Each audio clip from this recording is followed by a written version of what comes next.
Hello dear student, now we will look about some problems on this depression in freezing point term. See the problem properly. 3.1 gram ethylene glycol C2H6O2 is added to 100 gram of water. Calculate freezing point of solution. Given Kf is equals to 1.86 Kelvin kg per mole. So ಈ ಪ್ರಾಬ್ಲಮನ್ನು ಕರೆಕ್ಟಾಗಿ ನೋಡಿರಿ. So ಇಲ್ಲಿ ಏನು ಹೇಳಿದ್ದಾರೆ, 3.1 gram of ethylene glycol formula ಅವರು ಕೊಟ್ಟಿದ್ದಾರೆ. C2H6O2 is added to 100 gram of water. ಇಷ್ಟು ಗ್ರಾಮ್ ಆಫ್ ಇಥೈಲಿನ್ ಗ್ಲೈಕಾಲನ್ನು ವಾಟರಿಗೆ ಆ್ಯಡ್ ಮಾಡ್ತಾ ಇದ್ದಾರೆ. ಇದೇನಾಯಿತು, ಸೊಲ್ಯೂಟ್ ಆಯಿತು. ಇದು ಏನಾಯಿತು, ಸಾಲ್ವೆಂಟ್ ಆಯಿತು. Calculate the freezing point of the solution. Freezing point ಬೇಕು. ಡಿಪ್ರೆಷನ್ ಇನ್ ಫ್ರೀಸಿಂಗ್ ಪಾಯಿಂಟ್ ಕೇಳಿಲ್ಲ ನಿಮಗೆ, ಫ್ರೀಸಿಂಗ್ ಪಾಯಿಂಟ್ ಆಫ್ ದ ಸೊಲ್ಯೂಷನನ್ನು ಕೇಳಿದ್ದಾರೆ. Freezing point of the solution ಅಂತ ಹೇಳಿದ್ರೆ always TF is less than TF not. Water ಕೊಟ್ಟಿದ್ದಾರೆ ಅಂದರೆ ಅದರ ಫ್ರೀಸಿಂಗ್ ಪಾಯಿಂಟ್ ಎಷ್ಟಾಗುತ್ತೆ, 0 ಡಿಗ್ರಿ ಸೆಲ್ಸಿಯಸ್ ಆಯಿತು. ಸೊ ನಿಮಗೆ ಬರುವಂಥ value less than 0 degree Celsius ಬರಬೇಕು. ಇದು ನೆನಪಿದೆ ನಿಮಗೆ. ಯಾವ ಫಾರ್ಮುಲಾ ಯೂಸ್ ಮಾಡಬೇಕು, first delta TF is equals to KF into W2 into 1000 divided by M2 into W1. So ನೀವು ಫಸ್ಟ್ M2 ವ್ಯಾಲ್ಯೂನ ಕ್ಯಾಲ್ಕುಲೇಟ್ ಮಾಡಿರಿ. M2 ಈಸ್ ಈಕ್ವಲ್ಸ್ ಟು ಯಾವುದು, ಇಥೈಲಿನ್ ಗ್ಲೈಕಾಲ್ C2 ಅಂದರೆ 12 into 2 plus H6 into 1, next O2 16 into 2. ಇದು ಗೊತ್ತಿದೆ ನಿಮಗೆ. ಇದನ್ನು ಹೇಗೆ ಫೈಂಡ್ ಔಟ್ ಮಾಡಬೇಕು ಅನ್ನೋ ಟರ್ಮ್ ಗೊತ್ತಿದೆ. ಮೋಲಾರ್ ಮಾಸನ್ನು ಕ್ಯಾಲ್ಕುಲೇಟ್ ಮಾಡೋದು ಬಂದಿದೆ first ಇಯರಲ್ಲಿ.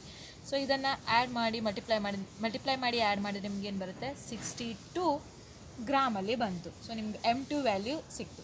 Next KF value given 1.86 into W2 value mass of the solute 3.1 into 1000 divided by M2 62 ಬರುತ್ತೆ ಇಂಟು 100 ಯಾಕೆ ಇಲ್ಲಿ W1 100 ಗ್ರಾಮ್ ಅಂತ ಕೊಟ್ಟಿದ್ದಾರೆ. ನೆಕ್ಸ್ಟ್ ಸಿಂಪಲ್ ಕ್ಯಾಲ್ಕುಲೇಷನ್ ಮಾಡಿರಿ. ಸೊ ಇಲ್ಲಿ 0 ಹೋಗುತ್ತೆ, ಮಲ್ಟಿಪ್ಲೈ ಮಾಡಿರಿ, ಡಿವೈಡೆಡ್ ಬೈ 62 ಮಾಡಿರಿ, you will end up with the value 0.93. So 0.93 ಏನಾಯಿತು, ಅದು ನಿಮಗೆ ಬಂದಿರೋದು ಅದು ಡಿಪ್ರೆಷನ್ ಇನ್ ಫ್ರೀಸಿಂಗ್ ಪಾಯಿಂಟ್ ಆಯಿತು. ನಿಮ್ಗೆ ಬೇಕಾಗಿರೋದೇನು ಇಲ್ಲಿ, ಫ್ರೀಸಿಂಗ್ ಪಾಯಿಂಟ್ ಆಫ್ ದ ಸೊಲ್ಯೂಷನನ್ನು ಕೇಳಿದ್ದಾರೆ. Freezing point of the solution ಹೇಗೆ ಫೈಂಡ್ ಔಟ್ ಮಾಡ್ತೀರಾ, by using delta TF is equals to TF not minus TF. So ನಿಮ್ಗೆ ಇದು ಗೊತ್ತಿದೆ, ನೀವು ಇದನ್ನು ಕ್ಯಾಲ್ಕುಲೇಟ್ ಮಾಡಬೇಕು. So TF is equals to TF not minus delta TF ಅಂತ ಬರುತ್ತೆ. So that is 0 minus 0.93. So ಇಲ್ಲೇನಾಯಿತು, ಮೈನಸ್ 0.93 ಡಿಗ್ರಿ ಸೆಲ್ಸಿಯಸ್ಸು. ಕ್ಯಾಲ್ವಿನನ್ನು ಕ್ಯಾಲ್ಕುಲೇಟ್ ಮಾಡ್ತಿದ್ದೀರಾ ಅಂತ ಹೇಳಿದ್ರೆ 273 minus 0.93 that is 272.07 kelvin. So that is the freezing point of solution. So simple ಇದೆ. First delta TF ಅನ್ನು calculate ಮಾಡಬೇಕು. KF into W2 1000 divided by M2 into W1. So ವ್ಯಾಲ್ಯೂಸನ್ನು substitute ಮಾಡ್ತೀರಾ, ನಿಮಗೊಂದು ವ್ಯಾಲ್ಯೂ ಬರುತ್ತೆ. ಅದೇನಾಯಿತು, ಡಿಪ್ರೆಷನ್ ಇನ್ ಫ್ರೀಸಿಂಗ್ ಪಾಯಿಂಟ್. ನಿಮಗೆ ಕೇಳಿರೋದು freezing point of the solution. ನಿಮಗೆ TF ಬೇಕು. Delta TF is equals to TF not minus TF because TF is always less than TF not. Freezing point of the solution is always less than freezing point of your solvent. So simple substitution ಮಾಡ್ತೀರಾ, you will end up with the value. Next we will move on to one more problem. That is 1 gram of a non-electrolyte solute, means non-volatile solute dissolved in 50 gram of benzene lowered the freezing point of benzene by 0.4 Kelvin. The freezing point depression constant of benzene is 5.12 Kelvin kg per mole. Find the molar mass of the solute. So ಕ್ವಶನನ್ನು ಕರೆಕ್ಟಾಗಿ ಓದ್ರಿ. 1 gram of ಸೊಲ್ಯೂಟನ್ನು 50 gram of ಬೆನ್ಝೀನಿಗೆ add ಮಾಡ್ತೀರಾ. Benzene ಅನ್ನುವಂಥದ್ದು solvent ಆಯಿತು.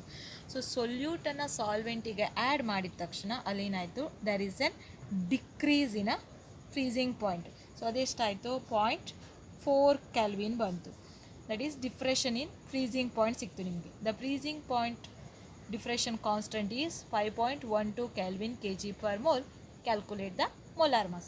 Same as usual formula ಹಾಕ್ರಿ. Delta T F is equals to K F into W2 into 1000 divided by W1 into M2. ನಿಮಗೆ ಬೇಕಾಗಿರೋದು ಯಾವುದು, M2. So M2 is equals to cross multiply KF W2 1000 as it is. This delta T F comes to denominator into W1. Next K F value ಕೊಟ್ಟಿದ್ದಾರೆ, that is 5.12 into W2 is 1 gram of solute into 1000 divided by depression in freezing point value is 0.4 Kelvin into 50. That is mass of solvent 50 ಕೊಟ್ಟಿದ್ದಾರೆ. So on simplification you will get 256 gram per mole.